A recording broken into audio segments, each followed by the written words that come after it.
وعلیکم السلام ورحمۃ اللہ۔ محترم سید نظام الدین صاحب میسور سے یاد فرمایا شکریہ۔ حضرت سید صاحب قبلہ آپ سے عرض ہے کہ لفظ حضور سے نہ پکارا کریں بلکہ حضرت کہہ لیا کریں، آپ کی مہربانی۔ آپ نے سوال ارشاد فرمایا، وضو ٹوٹنے اور نہ ٹوٹنے کے حوالے سے شریعت کا اس صورت میں کیا حکم ہے جبکہ انسان نماز کا ارادہ کرے اور اسے محسوس ہو، شبہ ہو کہ ریح خارج ہوئی ہے جبکہ حقیقت میں ریح خارج نہیں ہوئی ہوتی ہے۔ بسم اللہ الرحمن الرحیم۔ الجواب بعون الملک الوہاب۔ محترم، محض وسوسے اور شبہے سے وضو نہ ٹوٹے گا، جیسا کہ حدیث میں ہے۔ حضرت ابو ہریرہ رضی اللہ تعالی عنہ سے روایت ہے کہ رسول اللہ صلی اللہ تعالی علیہ وسلم نے ارشاد فرمایا، اذا وجد احدکم فی بطنہ شیئا فاشکل علیہ اخرج منہ شیء ام لا فلا یخرجن من المسجد حتی یسمع صوتا او یجد ریحا۔ اگر کوئی شخص اپنے پیٹ میں گڑبڑ محسوس کرے اور اس کو شک ہو کہ آیا اس سے کوئی چیز خارج ہوئی یا نہیں، تو وہ مسجد سے اس وقت تک نہ نکلے جب تک کہ آواز نہ سنے یا بو۔ لہذا ریح خارج ہونے کے شبہ سے وضو نہ ٹوٹے گا جب تک کہ یقین نہ ہو جائے، اور یقین خروج ریح کی آواز یا بو یا خروج بول کی طری سے حاصل ہو جاتا ہے۔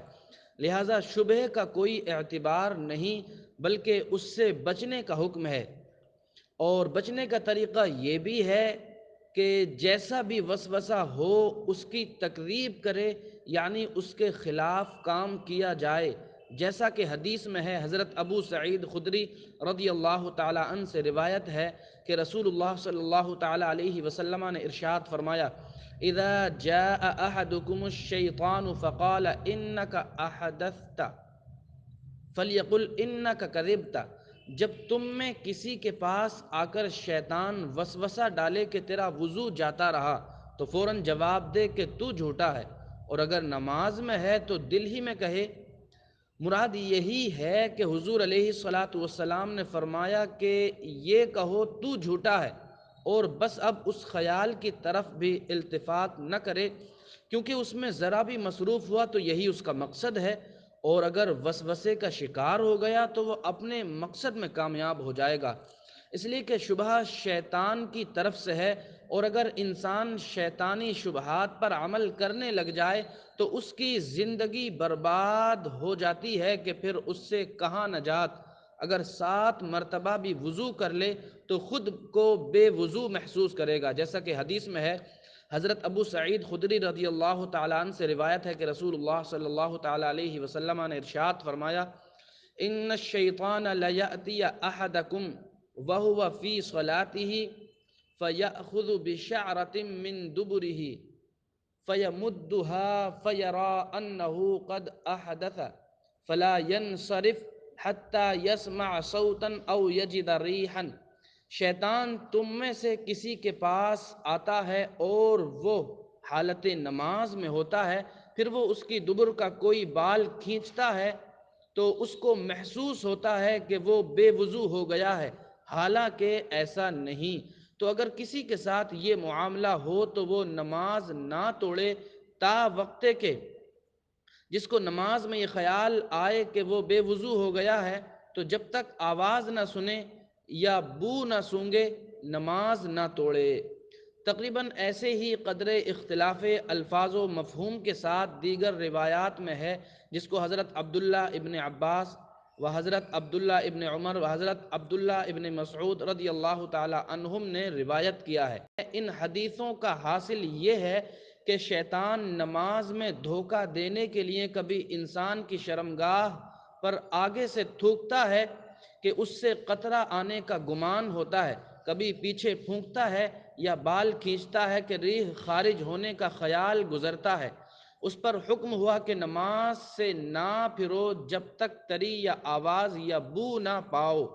یعنی جب تک وقوع حدث پر یقین نہ ہووے۔ ہمارے امام اعظم رضی اللہ تعالیٰ عنہ کے شاگرد حضرت عبداللہ بن مبارک فرماتے ہیں اذا شک فی الحدث فإنه لا يجب علیہ الوضوء حتی یستیقن استیقانا يقدر ان يحلف علیہ۔ جب حدث میں شک ہو تو وضو واجب نہیں یہاں تک کہ یقین کامل ہو کہ قسم کھا سکے، یعنی یقین ایسا درکار ہے جس پر قسم کھا سکے کہ ضرور حدث ہوا، اور جب قسم کھاتے ہچکچائے تو معلوم ہوا کہ معلوم نہیں مشکوک ہے، اور شک کا اعتبار نہیں کہ طہارت پر یقین تھا اور یقین شک سے نہیں جاتا۔ اس لیے سنت یعنی بہتر ہوا کہ وضو کے بعد ایک چھینٹا رومالی، یہ طریقہ بتا رہے ہیں اعلیٰ حضرت، اس لیے بہتر ہوا کہ ایک چھینٹا رومالی یا تہبند ہو تو اس کے اندرونی حصے پر جو بدن کے قریب ہے دے لیا کرے، پھر اگر قطرے کا شبہ ہو تو یہ خیال کر لیں کہ یہ پانی جو چھڑکا تھا اس کا اثر ہے۔ امید ہے بات آپ کی سمجھ آ گئی ہوگی، باقی واللہ تعالیٰ